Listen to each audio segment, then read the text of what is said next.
Hotep, cher Kamit, aujourd'hui nous allons parler de la chevelure.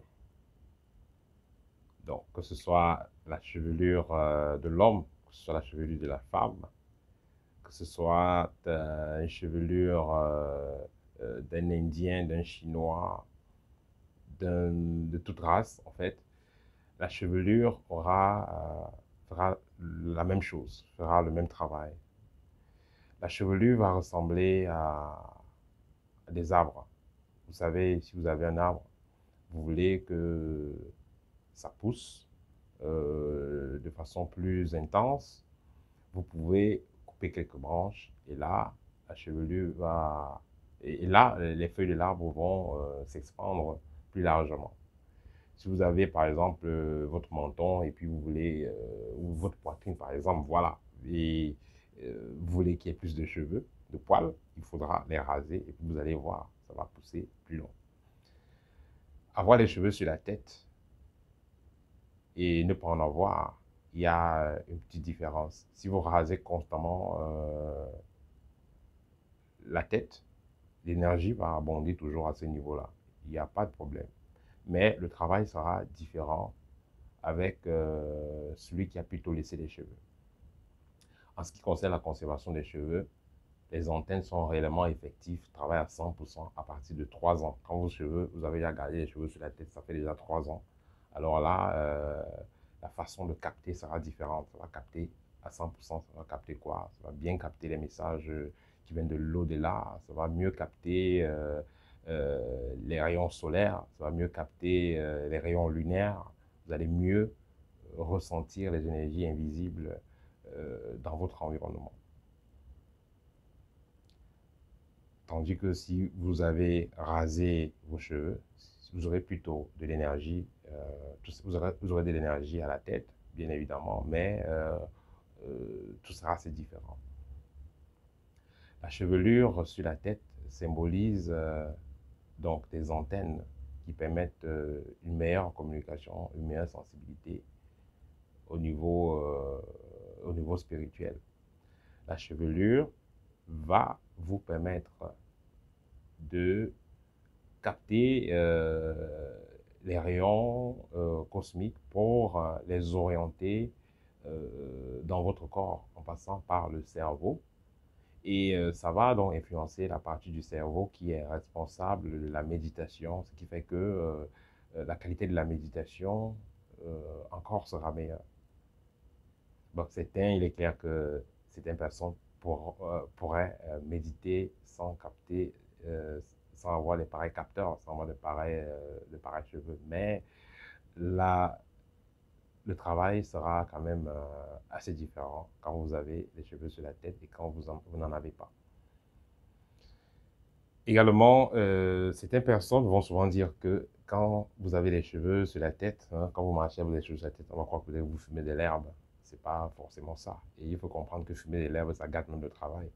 Ça gâte le travail de la chevelure sur la tête. Si vous voulez garder les locks sur la tête, vous fumez de l'herbe, ça ne passe pas. Parce que l'herbe que vous allez fumer là va plutôt anéantir, ça va plutôt annuler ce travail que ces cheveux font par rapport à votre cerveau, c'est-à-dire capter ces ondes-là, ces énergies-là, pour les orienter dans votre cerveau pour que vous puissiez mieux ressentir les énergies. Donc, si vous fumez plutôt de l'herbe, ça va plutôt faire le contraire, ça va boucher dans cette capacité extrasensorielle, ça va réduire cela. Alors, dans nos traditions, on interdit souvent à certaines femmes, on interdit souvent aux femmes enceintes de se couper les cheveux. Pourquoi? Parce que pendant que la femme est enceinte, l'enfant qui est dans son ventre est dans un processus énergétique très particulier. Les différents corps doivent bien se former, les différents chakras doivent bien se former. Et c'est une forme de téléchargement en fait. Et s'il y a donc le téléchargement qui se passe et on coupe les antennes, ça veut dire qu'il y aura un problème. Vous avez lancé un programme de téléchargement dans votre computer et on débranche le computer. Vous voyez qu'il y a un souci. Ce qui fait que l'enfant qui va naître aura des difficultés plus tard, que ce soit mental, que ce soit un problème émotionnel, que ce soit un problème au niveau des éléments dans son corps, que ce soit même au niveau de sa durée de vie. C'est pourquoi dans la plupart des cultures, on interdit à la femme enceinte de se couper les cheveux. Alors, en ce qui concerne les mèches brésiliennes, indiennes et les mèches synthétiques, déjà, les mèches synthétiques sont à éviter. Parce que justement, ça va d'abord vous chauffer la tête, vous démanger, mais aussi, ça va empêcher que les petits cheveux que vous avez à la tête, là, ces petites antennes-là même puissent fonctionner. Ça va faire comme juste un voile. Imaginez vous êtes en train de conduire une voiture, vous mettez un voile, ou vous avez un téléphone, voilà. Donc ça va faire juste un voile et ça va empêcher cette connexion-là. Parce que au sommet de la tête, vous savez très bien qu'il y a un chakra. Et vous mettez les tubes plastiques, tout ça, toxiques, qui viennent des laboratoires et tout ça, ça va donc polluer ce chakra-là.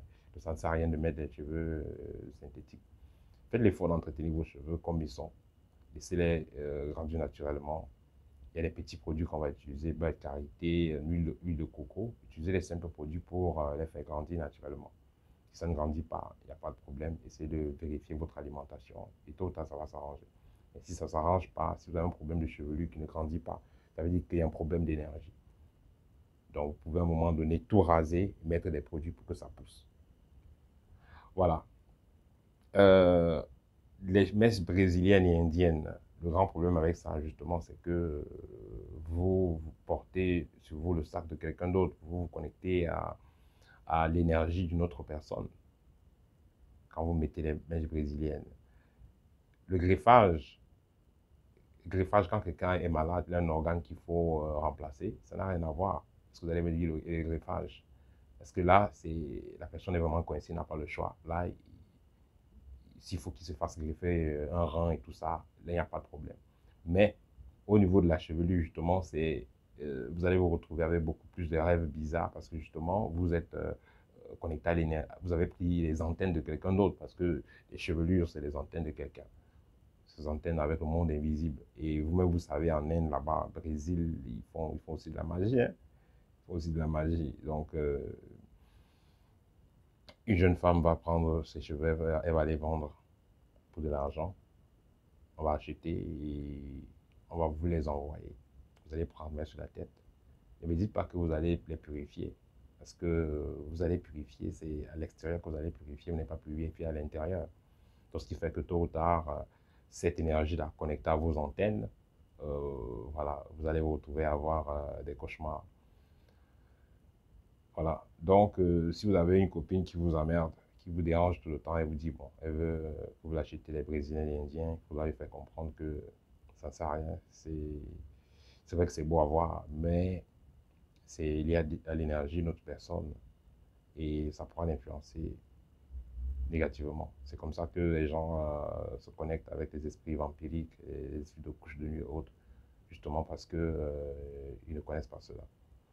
Voilà, ça c'est mon partage pour aujourd'hui. Si vous êtes intéressé par nos formations, allez dans le site www.karmit avec K et S à la fin, au TEP et à très bientôt.